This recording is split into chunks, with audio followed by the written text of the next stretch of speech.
Welcome, Adam's child, to this week's sermon. It is good to be back. This one was proposed and voted on by my supporters on YouTube and Patreon. Diseases in the Fallout world can be absolutely mundane and obscure, or so important that they have and continue to shape the pre- and post-war nuclear worlds. There is a lot to get through, so let's crank up the rads and warm up some rad chicken noodle soup as we go through the diseases, plagues, and sicknesses of the Fallout series. Although the Great War gave rise to a number of post-war diseases that the world had not seen before, let's start off with one of the most consequential pre-war diseases, one that had an impact on the entire United States. The New Plague was a dangerous disease that started spreading in the 2050s, about 20 years before the Great War, and even though it had profound effects on the pre-war USA, its origins are rather murky. It is hard to really know what the actual symptoms and effects of the New Plague are, because the panic behind the New Plague was co-opted by the government as a tool against the populace. According to governmental material, symptoms of the New Plague include profuse sweating, contusions or bruises with swelling, and massive external hemorrhaging or bleeding. The plague was also apparently quite contagious, although we don't know the exact mechanism, only that being in close proximity to others was the most effective way to spread the disease, which is not all that surprising. At this point in the Fallout series, we don't seem to have seen a case of the New Plague in the post-war world, and that could be for a number of reasons. It could have died out when the country's population plunged after the Earth's fiery baptism, or it could have died out if the surviving populations had adequate resistance to it. It also could just still be around, having mutated and transformed into something else with different symptoms and effects. Whatever the fate of the plague is, its origins are just as mysterious, but truly interesting to consider from a lore perspective. Officially, we only know that the plague emerged in the 2050s and began to spread across the nation, prompting the government to take action and enact the nation's first quarantine that the US had apparently ever done. There is some evidence, however, that the plague's origin could be how the unreleased Fallout 3 game by Interplay, codenamed Van Buren, had planned in the design documents. To be clear, this is not canon, but it is important to cover because a small hint in Fallout New Vegas seems to be a wink towards this original story, and therefore could see this origin confirmed. In Van Buren, there was a secret research facility located in the Hoover Dam that was experimenting with biological agents and mutated creatures. One of these experiments would have been known as Limit 115, and this dangerous biological agent would be stolen from the secret facility by Chinese spies and saboteurs who infiltrated the facility. Their getaway wouldn't go as planned when some explosives would detonate prematurely, and they would outrun and evade all attempts to kill or capture them and recover any of the sensitive materials that they had lifted from the research facility. Their luck would run out in Denver, however, where in a shootout, the Limit 115 would be accidentally released, forming the epicenter of the New Plague. Denver and Boulder, Colorado would see massive numbers of people falling sick, and the New Plague would go on to spread to the rest of the nation. Although again, that is not official canon, in Fallout New Vegas, well within the depths of the dam, in a long-forgotten room filled with radioactive waste, is a crate that has, wouldn't you know it, 2 suits of Chinese stealth armor. The only suits of Chinese stealth armor in the entire game. It doesn't seem likely that the origin will be exactly how it was meant to be in Van Buren, since there is no secret research facility in the Hoover Dam, but the story of the plague being an experimental agent released through botched espionage and starting in Denver is definitely plausible. Not one to waste an opportunity though, we learn of several ways that the pre-war US government used this tragedy to their advantage. Fallout 3 is the game with the most information relating to the New Plague, but there were several government initiatives and even some non-profit organizations who seemed to be trying to provide assistance and raise awareness of the plague, especially to more rural communities. The government tried to get people to follow its CIR protocol, which stands for Confirm Symptoms, Isolate, and Report when encountering someone with the New Plague. When someone is observed to have the aforementioned symptoms, all those around them are to get away from that person due to its highly contagious nature and report to something called the Federal Fitness Registry, which was in charge of tracking the public's health. One problem, though, is that in addition to the very real-sounding symptoms, the government also said that new ideals like socialism was also a symptom of the plague, meaning that anyone that espoused such beliefs or were accused to would be isolated from everyone else and reported to the government. Additionally, certain activities were expressly forbidden, from mundane things like cruising Main Street or ice cream socials to promiscuous activity, so behavioral control was definitely being pushed by the government. All citizens were instructed to submit biological samples to the Federal Fitness Registry so that their health could be tracked, research could be done, and anyone who volunteered their fluids could be entered in a sweepstakes to win fuel rations or trips to exotic domestic locales. Something exotic like Columbus, Ohio, or something, I'm sure. A camp comprised of several tents are inexplicably still standing outside of the swamps in Fallout 3's Point Lookout DLC, and were part of a disaster relief effort. I mean, seriously though, what brand are those tents? They survived a freaking apocalypse, and they're still standing 200 years later. Anyway, the disaster relief group is funded by a nonprofit called Collective Benevolence, which just sounds incredibly weird. I don't know. There's something off-putting about that name. They were meant to provide outreach to the rural communities around the area, but had trouble reaching them because of their reclusiveness. One eager member ventured into the swamps to try and make contact, but was attacked and knocked unconscious, at which point the disaster relief group decided not to venture into the swamps. This would result that the people who would go on to become the swamp folk would never be enrolled into the Federal Fitness Registry. Now to my favorite part, which is to figure out the possible real-world diseases that could have inspired the new plague in the games. But I actually created an entire video investigating this exact question a long time ago. You can watch that here, but if you want the short and sweet of it, the symptoms and little information that we know about transmission makes it seem like the new plague would be something akin to Ebola, which is a hemorrhagic virus that does not have a cure in our world. There were attempts in the Fallout world to find a cure for the new plague, leading to the construction of the West Tech facility in 2055 that we find at the center of the glow in the first Fallout. No cure was ever developed, and the research into a new plague cure would evolve into a project to cure any and all diseases called the Pan-Variant Immunity Project in an effort to head off any potential Chinese biological threats. But this itself would morph once again into the Forced Evolutionary Virus Project, which we will talk about in a moment. One last interesting fact related to the new plague is that back in Point Lookout, in an old mansion owned by a mysterious family that has cultic ties to dark forces, surrounding a tome known as the Krivbekna, had the head of the family, known as the Black Halls before the war, contract the new plague and die from it, leaving his wife in charge to carry on the occult pursuits of the family even after the bombs dropped. I for one would like to see more lore of the new plague be fleshed out in future games, like where it came from and what happened to it, or how it's transformed into the post-war era. We have a nice segue here from the new plague to the Forced Evolutionary Virus, or FEV as it is almost universally called, since the project that created it was a direct result of the initiative to cure the new plague. FEV transforms the humans and animals at a genetic level, resulting in creatures like super mutants, centaurs, mutant hounds, floaters, and much more. However, there is so much lore to go over in regards to FEV because of how important it is to the world of Fallout that I have an entire video dedicated to just FEV, and it's around an hour long. So, if you want the deep dive into FEV, check that video out so that you can get the proper treatment, but I wanted to mention it here to at least head off any comments saying that I forgot about the most important virus in the whole game.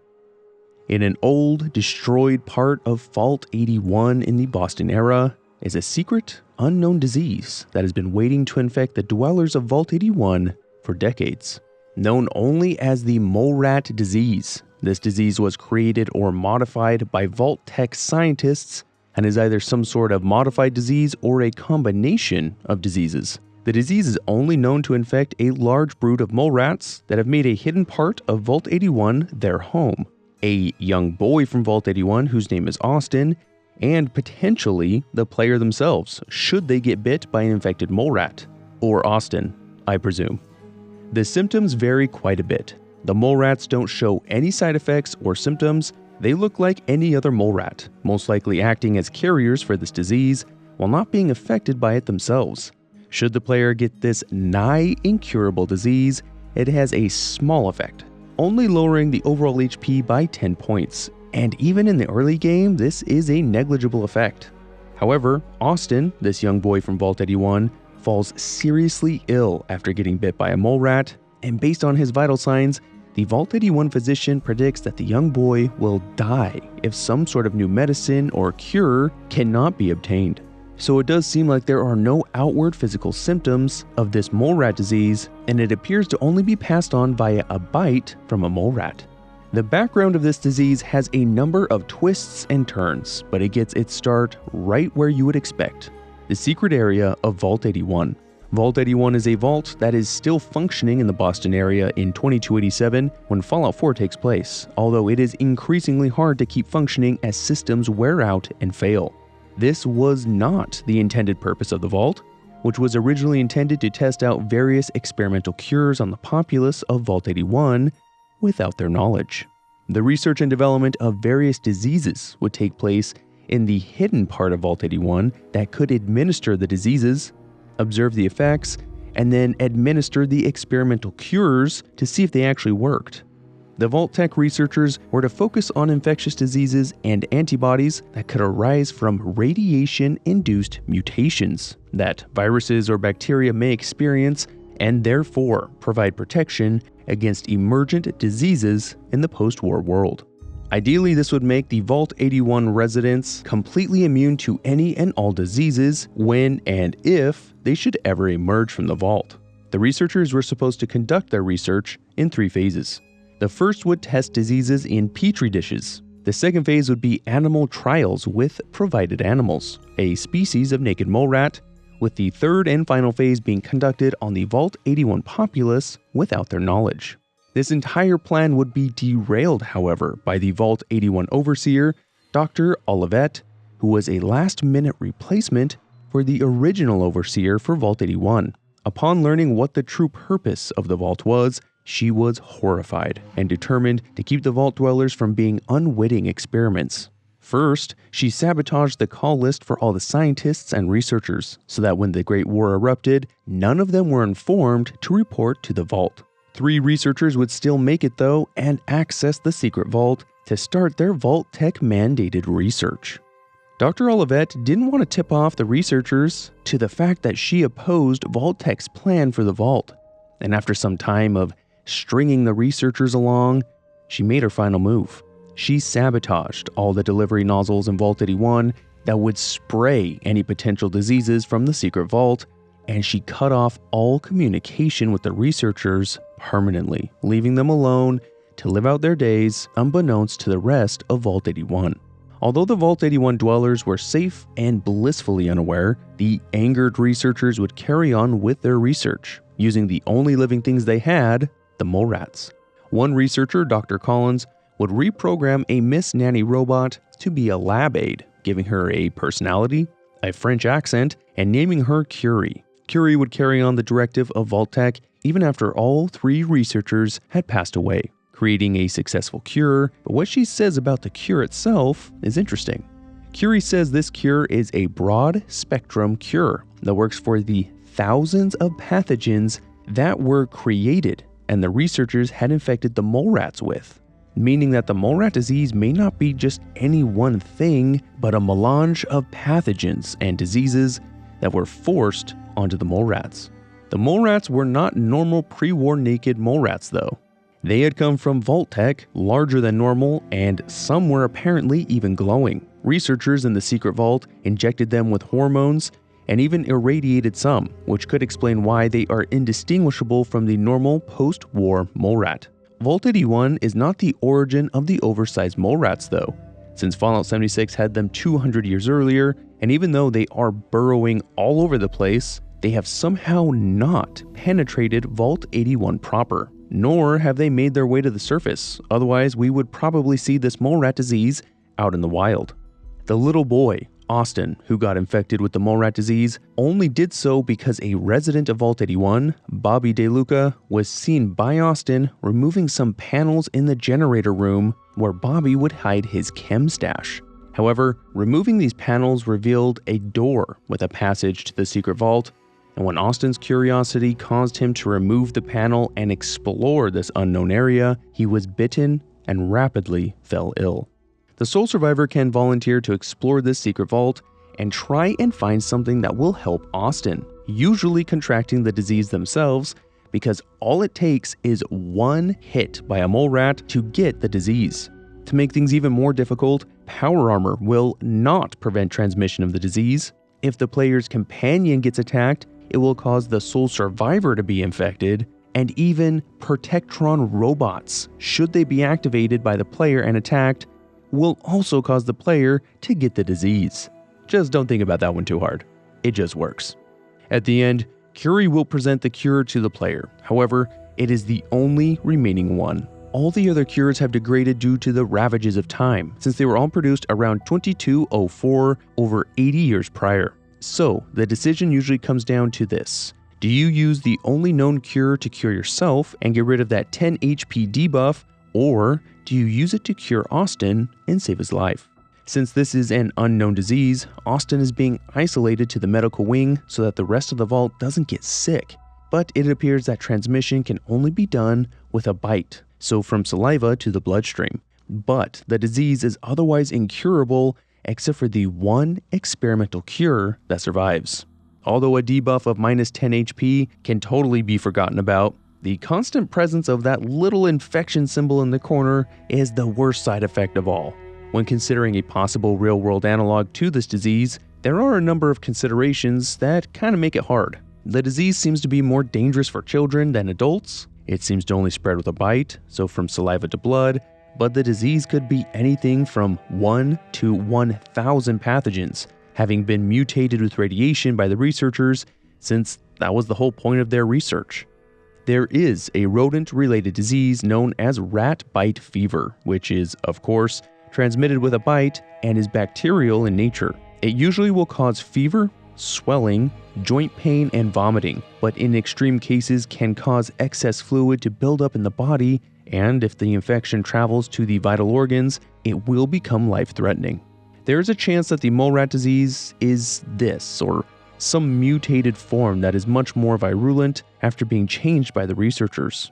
Another possible explanation for why Austin seems to be so heavily affected while the sole survivor isn't is because the researchers may have tailored the pathogens to be particularly effective against the Vault 81 residents. There is nothing to prove this, but it's not unreasonable that they would have some genetic information for all those meant to inhabit the vault and could therefore engineer the viruses to be particularly effective against them, which would explain why the sole survivor and any companions suffer almost no effects. Given the grave reaction of Austin to the disease, everyone better hope and pray that the sole survivor killed all the mole rats that were infected, because if one of those burrowed and made their way to the surface and passed it on to the larger mole rat population, there could be a new dangerous disease to worry about for children. A smaller, less well-known, and unnamed disease that we first learned about in Fallout 4 may be related to a disease that's threatening the life of a Fallout 4 companion, Robert McCready. Although we could be talking about two diseases here, a couple people seem to think that they are related. The first disease we know very little about, but according to the Fallout 4 Vault Dweller Survival Guide, the Med Tech Research Facility in Boston was experimenting with a mysterious illness that specifically targeted children and teenagers.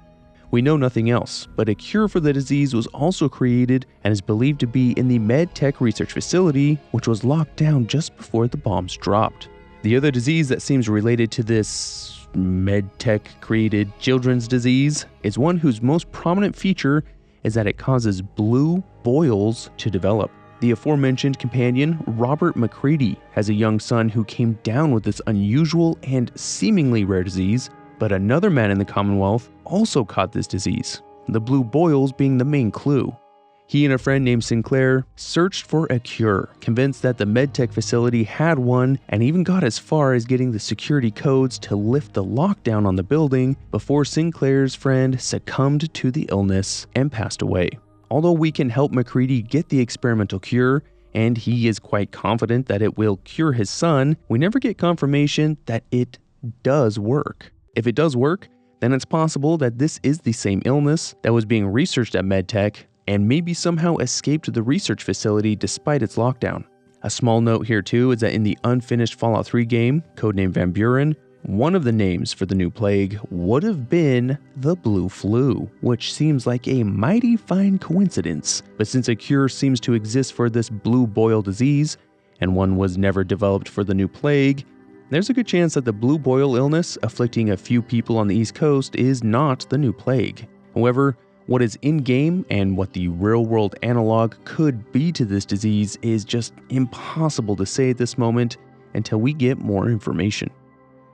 Fallout 4 has a handful of diseases that are only experienced when playing in survival mode, otherwise known as the Molotov Insta-Death mode or the Killer Car mode. The way that these diseases work in general is a little complicated, so to not get bogged down in the weeds, it will suffice to say that certain things will lead to a much higher risk of contracting a disease, even though there is still always a chance to get a disease without engaging in these risky actions. Sleeping on a bed that is not raised on the ground, taking chems, eating uncooked meat or moldy food, drinking dirty water or irradiated water, swimming in irradiated water, drinking a Nuka-Cola, getting caught out in a storm, getting attacked by ghouls, insects, or any putrid or infected creature variants, and finally the age-old tradition of cannibalism are all considered high-risk events.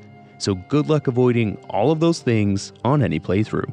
Also, it is worth noting that all of these illnesses can be cured with antibiotics, paying a doctor to heal you, or waiting several in-game days, at which point you'll just get over it. Now onto these very vaguely named diseases, starting with the longest lasting down to the shortest. The parasites last for 7 days and will cause food to satiate at half its normal rate, meaning you need to eat around twice as much food as you normally would. There are some craftable items that can help ward off diseases, although they can't cure a disease once you have it, and one that helps with the parasites is called the herbal antimicrobial. That, plus the fact that antibiotics can heal these parasites, leads me to believe that the parasites are most likely Giardia, which is most commonly spread through contaminated water, but can also be spread in food and person-to-person contact, and certain antibiotics can be effective against it. Fatigue lasts for 6 days and decreases the time required between sleeping, requiring you to sleep more or suffer from sleep penalties. The herbal stimulant will stave off fatigue, but since it can be cured with antibiotics, it, and all the other illnesses we will speak of here, are most likely any number of bacterial infections. Lethargy, somehow distinct from fatigue, lasts for 4 days and results in your AP regenerating at half of its normal rate, and the herbal stimulant also helps avoid this disease. The ever so descriptive infection lasts for 3 days, and this one will cause 20 points of damage for every 30 minutes, which is around 90 in-game seconds, which can make this one devastating. The infection can't actually kill you though. It won't reduce your health below 1 HP, and the chance to get it is lowered drastically by using the herbal antimicrobial. Insomnia lasts for 2.5 days and causes the player to only recover half the amount of sleep they normally would, resulting in sleeping longer or more frequently.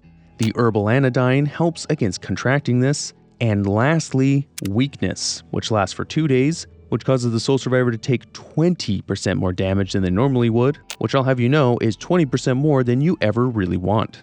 Nearly all of these illnesses are more like symptoms of real bacterial infections like pneumonia, tetanus, strep throat, etc., but they are all such common symptoms that it's just impossible to narrow down what diseases these could actually be. So far, everything has been fairly standard fare except for FEV, but this next one that was first introduced in Fallout 3 has some of the most drastic effects that we have yet seen. Known as the Troglodyte Degeneration Contagion, or TDC for short, which is what I'll be using because I don't get paid by the syllable here, is a post-war disease that, up to this point at least, can be found only in one place, the city formerly known as Pittsburgh, now known as the Pit. TDC is unique in its effects because there are three main stages of the disease. Those affected are always first subjected to lesions of the skin, with red and dark discoloration, visible veins, and dried or cracked skin. This is seen on many slaves and raiders that can be found in the Pit 200 years after the Great War. The second phase is marked by mental decline, where impulsiveness, aggressiveness, and violence manifest as symptoms of some sort of psychosis. This gets bad enough that they leave their communities or are forced out and congregate together to form small bands of extremely hostile individuals called wild men. The third and most extreme stage is further mental degradation to a complete feral state and massive physiological changes that result in a common, ghastly form. Hunched over and walking on all four limbs, Trogs are completely hairless, with large protruding bellies and sharp nails or claws on their feet and hands that they attack any and all things with. With no known cure, there is no coming back from the last phase. The mind and body are too far gone, nor does the second stage seem very recoverable either. People can, however, recover from the first stage with skin lesions if they remove themselves from the environs of the Pit that have the perfect mixture of pollutants and radiation that manifests this unique disease. We know TDC is the result of the unique mixture of pollutants found at the Pit, along with radiation. We weren't exactly sure what those pollutants are, although there is a good chance that heavy metals would be among them, since the Pit was an important place for steel production. TDC likely manifested directly after the Great War, since by the time Fallout 76 takes place about 25 years after the Great War, there are already many Trogs threatening the destroyed city. TDC is a huge issue for anyone trying to make a life in the Pit, or those that are forced to live and labor there as slaves, but in a rather miraculous event, someone was found with a natural immunity to the illness. A baby girl named Marie, who was the daughter of the ruthless leader of the Pit known as Asher around the year 2277, has an immunity to TDC and radiation poisoning as a whole. And as luck would have it, her mother is a researcher who wishes to try and develop a cure based on her daughter's immunity. Marie and her immunity become part of this larger struggle that is slowly ramping up in the Pit as the slaves are interested in a cure for the TDC once they have secured their freedom. Even if it will take longer to develop the cure, and Marie's life may be at risk if the slaves are the ones trying to create a cure instead of her scientist mother. The player never seems to show any symptoms of the sickness. Perhaps they don't spend enough time in the Pit during their escapades in the Fallout 76 excursion or the Fallout 3 DLC that takes us there. The majority of those in the Pit in the year 2287 exhibit symptoms of the first stage, with the skin lesions, and small groups of wild men are encountered in the unsecured portions of the Pit like the Steel Yard. Around 20% of people that become wild men continue to become Trogs, which is a lower percentage than one would think, given the ratio of wild men and Trogs in the Steel Yard, but perhaps Trogs are much better suited to the ravaged industrial environment of the Pit.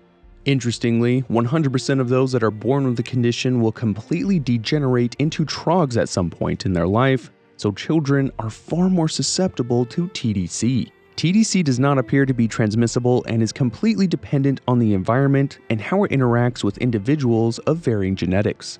Therefore, this is not a disease in the classical sense, and is on the list mostly because of how it is treated in the games, and it is given the name Troglodyte Degeneration Contagion. TDC has all indications of being the result of mutation, at least the third final stage does, and other than the obvious fact that people's entire bodies radically change, there's also a hint in the Fallout TV show. Vault 4 was a vault meant to be run completely by scientists without any limitations on the scientific endeavors they engaged in, which led to extremely questionable experiments where the scientists were hybridizing humans with radiation-resistant animals. This nightmare scenario ended catastrophically, but in the scenes where Lucy discovers the awful truth of the vault on level 12, for a few fleeting seconds, we can observe a diagram of a Trog on a poster stuck to the wall. The only way that the residents of the vault would know what a Trog is or looks like is if they had either produced the Trogs during the course of their research or predicted this outcome based on predictive modeling based on their genetic research.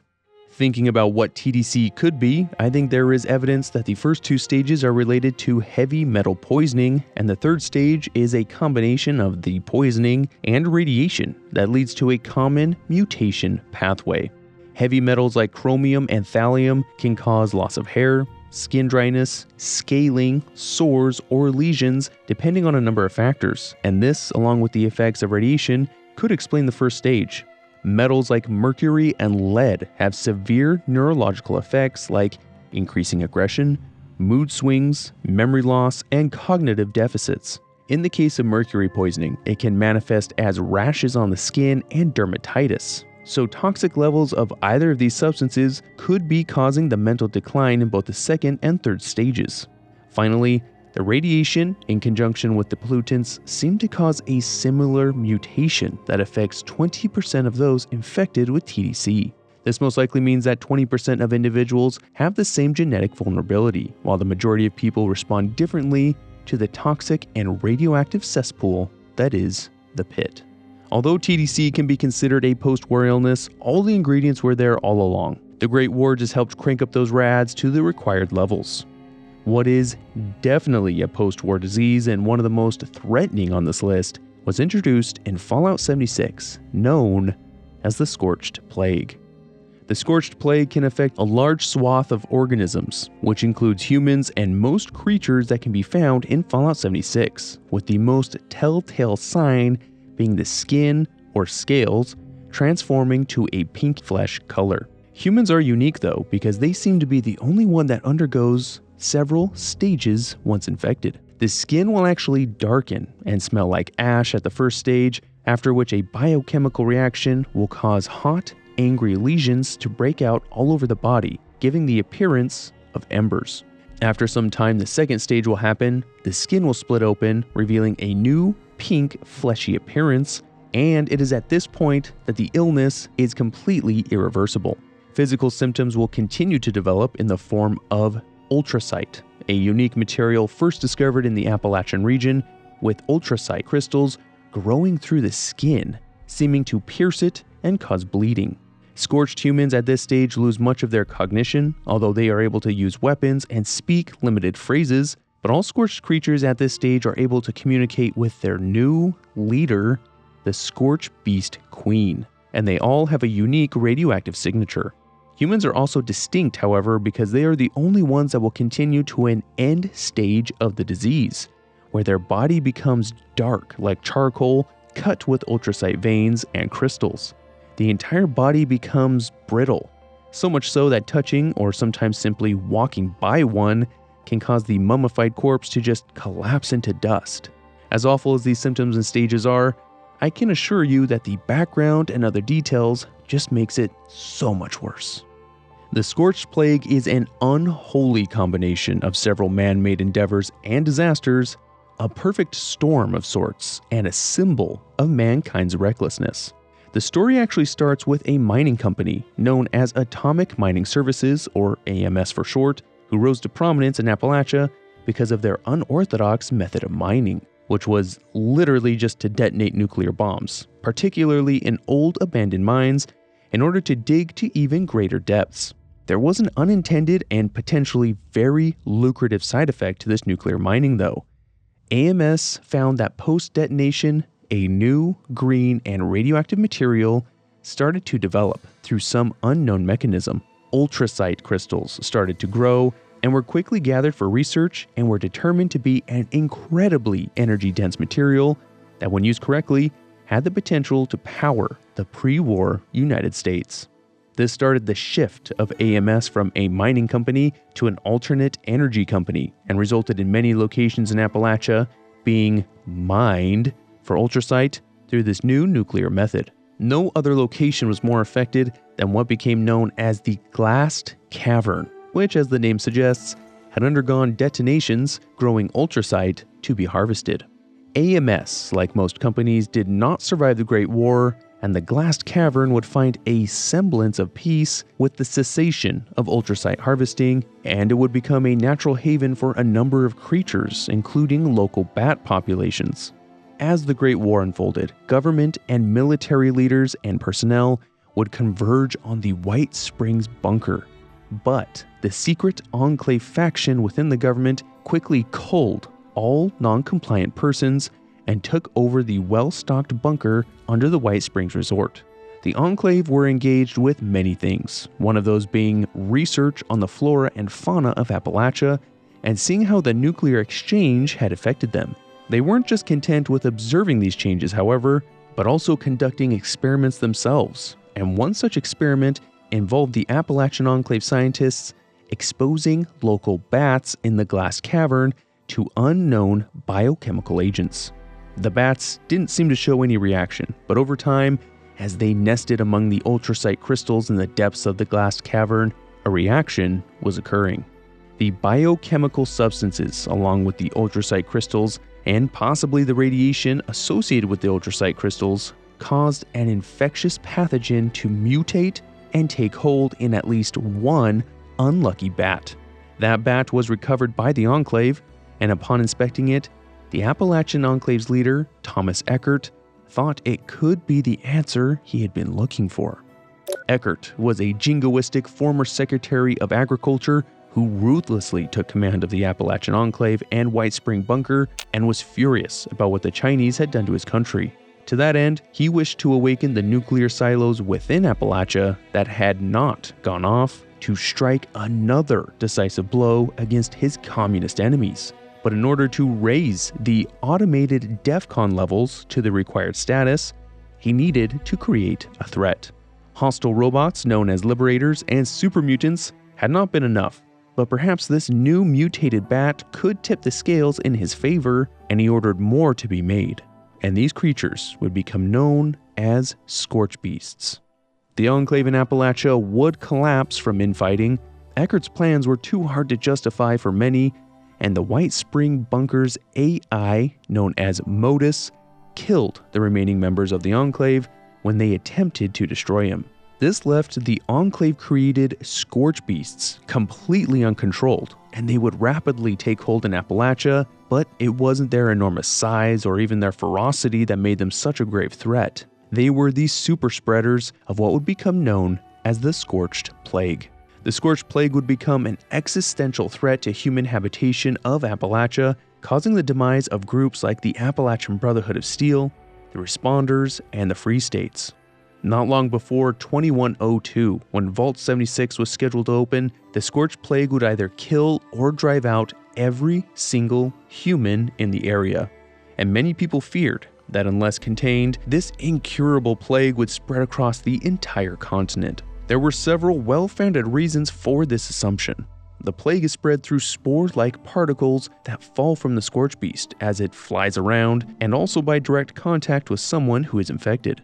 It has no cure, although some researchers amongst the responders have been trying to formulate one, and all those infected with the plague fall under the influence of the Scorched Beast Queen, who is able to communicate with and control all scorched creatures, allowing them to operate as a hive mind. It is up to the player character after emerging from Vault 76 to piece together what the Scorched Plague is, where it started, and how to stop it, which is achieved by finding and producing a cure for the plague and killing the Scorched Beast Queen, which will allow people to start trickling back into Appalachia and repopulate it. When considering what the Scorched Plague is, there are a number of things to consider because this is by far the most complicated of all the diseases in the games. The symptoms are unlike any real-world analog, but there are two possibilities that I'd like to discuss. Bats are natural vectors for viruses. Their immune systems have adapted to keep them relatively healthy while still having detectable amounts of many different viruses at any given time. Therefore, speaking probabilistically, a virus could have mutated due to ultrasite radiation combined with the effects from the Enclave's experimentation. The growth of ultrasite crystals is very strange, but if part of the virus's infection cycle depends on ultrasite, it may have mutated to be able to produce the crystal using the body's resources. But we haven't even touched on the hive mind aspect of the plague. It is probable that it is simpler than it initially seems, that the virus reduces overall cognition and mental acuity while making anyone infected sensitive to the ultrasound chirps of the Scorched Beast Queen and unable to resist her commands. On the other hand, games like The Last of Us popularized the concept of cordyceps, which is a group of fungi that has the unique effect of manipulating the host's behavior to the detriment of the host and benefit of the fungus. The hive mind aspect of the Scorched Plague could be explained through a similar mechanism if the plague is, instead, a fungus, although fungal infections of bats are far less widespread than viral infections. That said, one notable bat-infecting fungus is the so-called white nose syndrome that usually manifests on hibernating bats. The white fungus will cover the nose, wings, and ears of bats, but once the bats stop hibernating, it will visibly disappear, although the infection will remain. Something like this could have mutated to have the effects that we see in the game, and could explain why scorched pathogens seem to shed from the Scorched Beast wings while they fly around. I would be really interested to hear your thoughts on this, because the unique effects of the Scorched Plague make it difficult to find a convincing real-world parallel. The Scorched Plague in-game has no shortage of interesting aspects, however. The player can never actually be infected with the Scorched Plague, regardless of how many times they are attacked by scorched infected creatures or Scorched Beasts. Getting attacked by a Scorched Beast has a chance of infecting the player with a disease called blight, which we will talk about in a bit, but I do think this is a clue that the plague could be fungal in nature, since in the real world blight is often a fungal infection, although not always, that exclusively infects plants and fruit. However, at one point in Fallout 76, two scorched illnesses were going to be contractable, one called Scorched Fever and the other just the Scorched Plague, which would have caused the player to take 5% more damage from scorched creatures.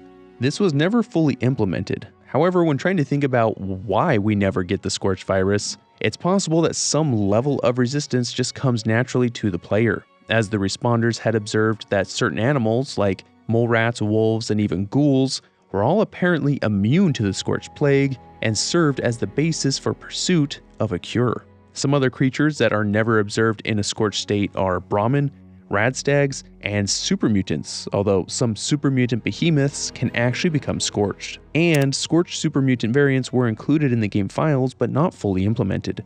The Scorched Plague, while an incredible threat, didn't even seem to make it as far south as the Skyline Valley, which was recently added to the game, so perhaps the plague's connection to the Scorched Beast Queen meant that it could never truly become an epidemic. Seeing as there's no trace of the Scorched Plague on the East Coast in later Fallout games, it seems this was the fate of this highly unusual disease, when its master, the Scorched Beast Queen, finally perished. Fallout 76 took the disease concept that was introduced in Fallout 4 and greatly expanded it, like so many other things. With 20 diseases in all, some are more interesting than others, and that's why I'm here, to go over things in excruciating detail, as my buddy Gray from Gray Gaming once said. All illnesses can be cured over time or with a generically named disease cure. An illness called blight is a great place to start, since I already mentioned it, and how it can be contracted through an interaction with a scorched beast. Blight and any other disease has a chance of being caught when doing high-risk behaviors, similar to Fallout 4, but in addition, many are passed by very specific creatures. Blight will cause -1 to all special stats for 30 minutes, and can be passed on by scorched beasts of course, but also the Grafton Monster, Mega Sloth, or Mirelurk Queen. Since blight is only used to describe a disease affecting plants, or metaphorically to describe something bad that infects and spreads like a blight on society, it's hard to know exactly why it's named this. If we are being infected by some sort of plant disease, we can suppose that it is one that has mutated to be harmful to humans as well. Just like in Fallout 4, one can get a generic parasites disease that has an effect similar to Fallout 4 by causing the satiation meter to be reduced periodically over 15 minutes.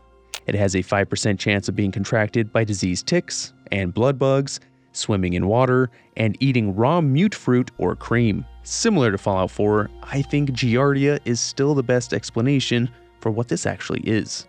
Let's roll with another likely parasite disease, starting with bloodworms. Besides sounding freaking nasty, Bloodworms cause you to take 25% more damage for 15 minutes, and it is contracted by being bit by a diseased radroach. Real bloodworms are an aquatic flatworm that does not parasitize anything and is commonly farm-raised as fish food, but a rather widespread worm-like parasite that does plague many mammals, including humans, are blood flukes. Widespread throughout Africa and parts of Asia, part of their life cycle is spent in human capillaries and causes a good deal of health complications. It is considered the second largest parasite threat and is considered a global health issue, but unfortunately for us, or well, fortunately, I guess, blood flukes are not found in North America. However, we never know how things could have mutated, changed, or spread in the Fallout world. Worms in your blood is awful. How about worms in your bones? Bone worms cause limbs to take 50% more damage and are passed on by diseased mole rats and rad rats.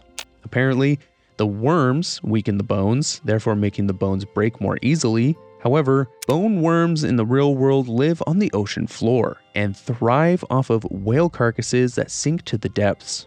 No worm-like parasites can be found living in bones though, but parasites can be really small organisms, protozoa and plasmodia, so unless an actual worm-like parasite mutated to burrow into bones, it may be a figure of speech and refer to parasites in general.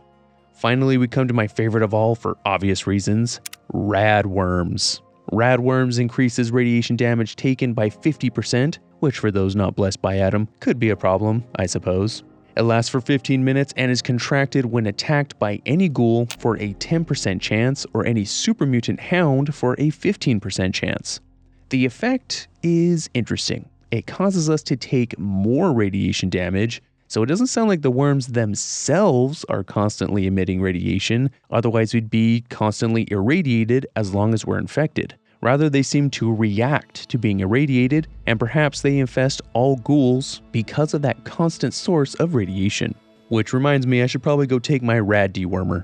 There are a few skin conditions as well, like the good ol' swamp itch. You know, this is probably what makes those swamp folk from Point Lookout so ornery all the damn time. It lowers agility by 2 for 15 minutes, and is contracted by either a beaver attack or sleeping in a bed that is not elevated, like a mattress or sleeping bag. We can only assume that this just causes extreme itchiness, affecting our ability to move around. But what real-world thing could it be? Scabies is caused by small mites, and they cause skin irritation and itchiness. They can be passed person to person from clothing or bedding, or even animals just like we see in game. Another potential thing is ringworm, which contrary to its name is fungal in nature and is usually passed person to person, but can sometimes be passed by infected clothing. Weeping sores is a condition that causes the player to take extra damage for 15 minutes and is contracted by diseased rad scorpions and yaoguai? I have no idea how those two creatures are related, but given the condition is marked by large sores in the skin, I think it's possible that the disease could be something like mutated staphylococcal bacteria, which is commonly referred to as a staph infection. Although the bacteria lives harmlessly on our skin, should it infect the skin or dermis, it can cause sores which can ooze, just like the Fallout disease describes. If you thought lesions, sores, or pustules were bad, well, what if they glowed as well? Glowing pustules will inflict radiation damage on the player when they take normal damage, and it is described as bleeding radiation damage, which lasts for 15 minutes. It can be passed on from glowing ones or diseased rad stags, and I guess based on the description, the pustules are glowing and radioactive, but somehow not irradiating us, but then they ooze glowing pus when they're struck, when taking damage, and that somehow does irradiate us? I don't know, I'm having a hard time wrapping my head around this one. Real-world diseases that cause pustules to break out over the body are things like chickenpox or smallpox, which are herpes viruses. Most people think about only one thing when herpes is brought up, and unfortunately, human papillomavirus does seem to exist in the Fallout world and does apparently still infect ghouls. A medical report on the Pridwin describes a fellow brother of steel who contracted a radioactive STD that sounds a lot like genital herpes from a ghoul. I have so many questions, but don't actually want any answers here. Regardless, it seems like glowing pustules are a result of some sort of herpes virus that has mutated to incorporate radiation into its symptoms, or perhaps its own genes or structure. An interesting in-game effect of glowing pustules early on, before it was patched out, was that anyone infected with the disease could be killed by other players while in pacifist mode. The pustules would react to the non-existent damage, but it would still irradiate the player, and with enough radiation damage, could potentially kill them. Amateurs. A number of diseases affect limbs, fingers, and joints, which compromise the player's ability to move efficiently or retain fine motor control, which is a huge risk when one is needing to constantly defend themselves against threats. The first we'll take a look at is flap limb, which reduces strength by 2, is passed on by diseased mirelurks with a 15% chance of infection, and lasts for 60 minutes, which is much longer than any of the others we have examined. The condition itself seems to imply that the limbs are weakened, although there is no real-world disease that only affects limb strength without making the body just tired overall. There are also no known diseases that can pass from crustaceans to humans, so this disease is just a big question mark overall. One thing to note here, mirelurks seem to be a group of different animals all under the mirelurk label, which is reinforced through the fact that each type of mirelurk will pass on a different disease, as we will see more of as we proceed. Fever Claw causes one to do 25% less damage with melee and unarmed weapons with a 10% chance of getting it, lasting 15 minutes, and is contracted from diseased mirelurk hunters, not just a normal mirelurk. The name seems to imply that hands lose their dexterity, almost becoming claw-like, which causes one to have a weak grip, affecting their ability to do damage. But we run into the same issues with this disease as we did with flap limb. Jelly fingers is another weakening disease, although this appears to specifically target fingers instead of whole limbs. It causes ranged attacks in VATS to require 50% more AP than it otherwise would, lasts for 15 minutes, and is contracted from diseased stingwings, which are not a particularly common enemy. It seems like the effect of jelly fingers and fever claw would be pretty similar, since in both scenarios one's hands are harder to use, but apparently having a claw hand doesn't affect one's ability to hold a gun and pull a trigger, and having jelly fingers doesn't make holding and swinging a melee weapon any harder. Weird. Lock joint causes the player to use 50% more AP when using melee weapons and VATS, has a low 5% chance of being contracted, and lasts for 15 minutes. It is passed on from attacks from diseased wolves. Having difficulty with joints could be the result of tetanus, a bacterial infection, wherein a toxin secreted by bacteria blocks neurological signals, which can cause stiffness, cramping, and spasms. Tetanus can be transmitted via animals, including dog bites, which shouldn't be that different from a wolf bite. Although tetanus is most often associated with rusty nails, it is a very common bacteria which generally only causes issues when it is able to deeply penetrate into the body, like, for example, from a tooth bite or a nail puncture. Needle spine sounds awful and reduces carrying capacity by 10 pounds with a 5% chance to get it for 15 minutes. Needle spine is passed on from diseased anglers, and the name seems to imply that the back, or specifically the spine, gets a needle-like pain that forces the player to reduce how much they carry. This kind of thing can be the result of a non-specific infection that causes inflammation in the spine, but it's really hard to get more specific than that. Rattle hands causes ranged weapons to do 25% less damage. There is a 10% chance of getting it from a diseased mirelurk king, and it lasts for a substantial 45 minutes. The description seems to imply that the player's hands shake too much to be very accurate, and such shaking is usually associated with neurological conditions and not a transmissible disease that can be communicated or cured. So this is yet another novel disease without a real-world analog. A few head and chest related diseases were also introduced, like brain buzz, which causes intelligence to drop by 2. The result of being bit by a diseased ant, it has a 5% chance of infection and will last for 60 minutes. Buzz brain sounds like brain fog, which can be the result of inflammation of the brain associated with infections. One such disease that is associated with inflammation in the brain and brain fog is Lyme disease, which is caused by a bacterium that resides inside certain kinds of ticks.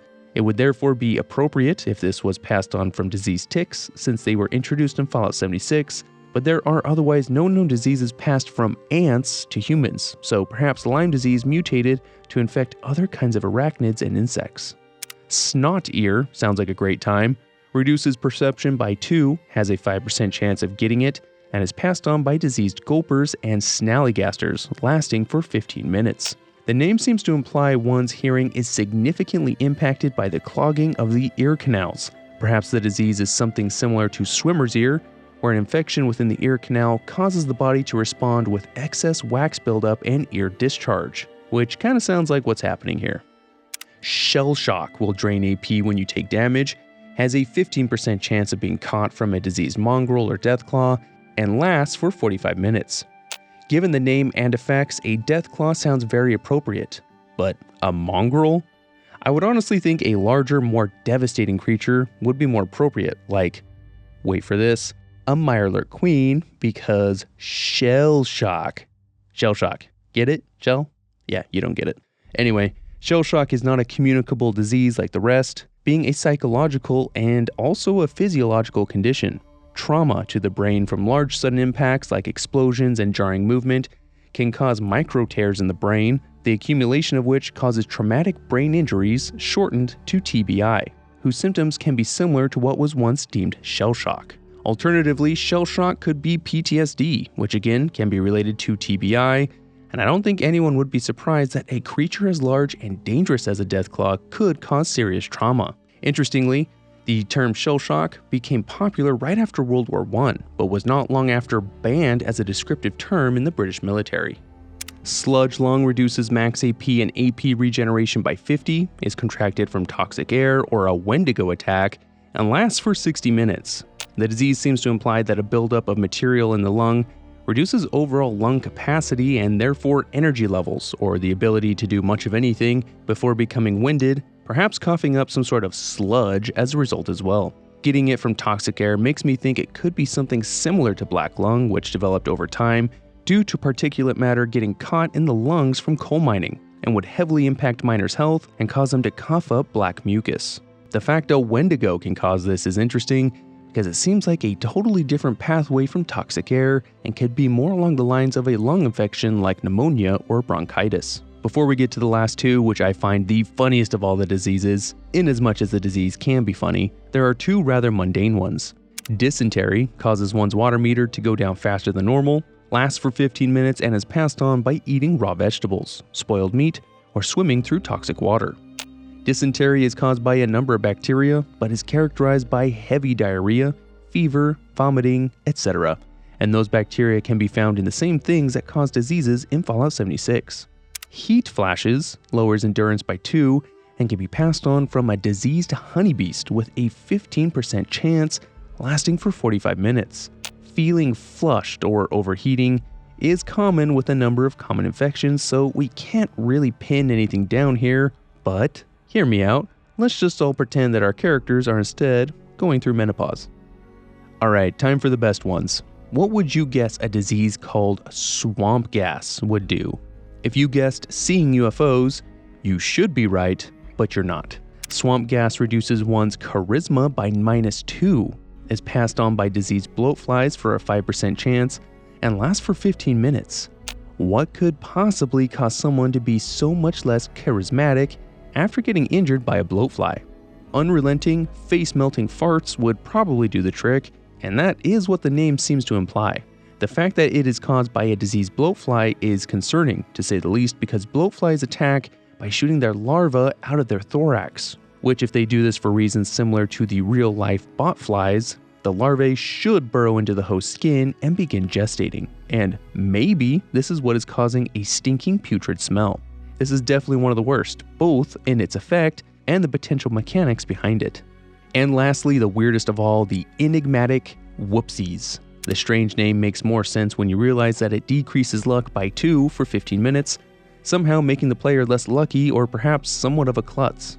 The disease is also only from infected Mirelurk spawn, which makes it a vanishingly rare disease to get. Unlucky animals are not rare in Fallout. In Fallout 2, the so-called pariah dog is a potential companion that can join your party without your choosing, forcing your luck stat down to 1, and the dog is unable to be removed from the party. The whoopsies are not that bad, since it only reduces luck by 2, and for just a short amount of time, but it is even more evidence that things are not always so simple in the Fallout world. Diseases in Fallout 76 seem to split the community. Some of them like them or don't mind, while others see them as an unnecessary mechanic, but I see potential for creating a unique build meant to take advantage of diseases. A challenge in Fallout 76 rewarded players for catching every disease at least once, and the whoopsies were consistently the hardest for people to get. It seems a combination of finding a diseased Mirelurk spawn, which aren't that common, and avoiding any other diseased Mirelurk variants, which are always found around clusters of the eggs where the Mirelurk spawn from, make it so hard. Punji boards are a defensive trap that carry a chance of inflicting any disease, which seems to be a reference to punji boards and spiked pit traps from the real world, which often had trash, sewage, or rotting bodies in, on, or around them to try and increase the chance of the victim getting an infection. There's also a very peculiar fountain near the White Spring Resort, a little tiny sulfur fountain just outside in a white gazebo that when one drinks from it will cure any and all diseases. But if you bottle the water, it just becomes dirty water which does nothing. Okay, there's no real explanation for this, although hot springs have commonly been thought to improve health, so this is the most likely explanation. And those are the diseases of the Fallout series. If you have a bit of a chill, gather around some nice warm nuclear fuel, and you'll be feeling better in no time.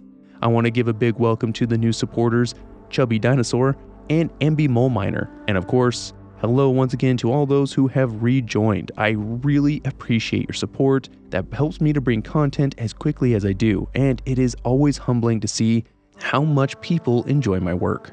A special shout out to my top tier supporters who give their all to Adam: Acra B, Gardner Minshew Simp, Dami Double, TP Papey, Juan Vader, Good Old Welshire, Braden Daniel, Tyler Eaton, Owen Balzer, and N94.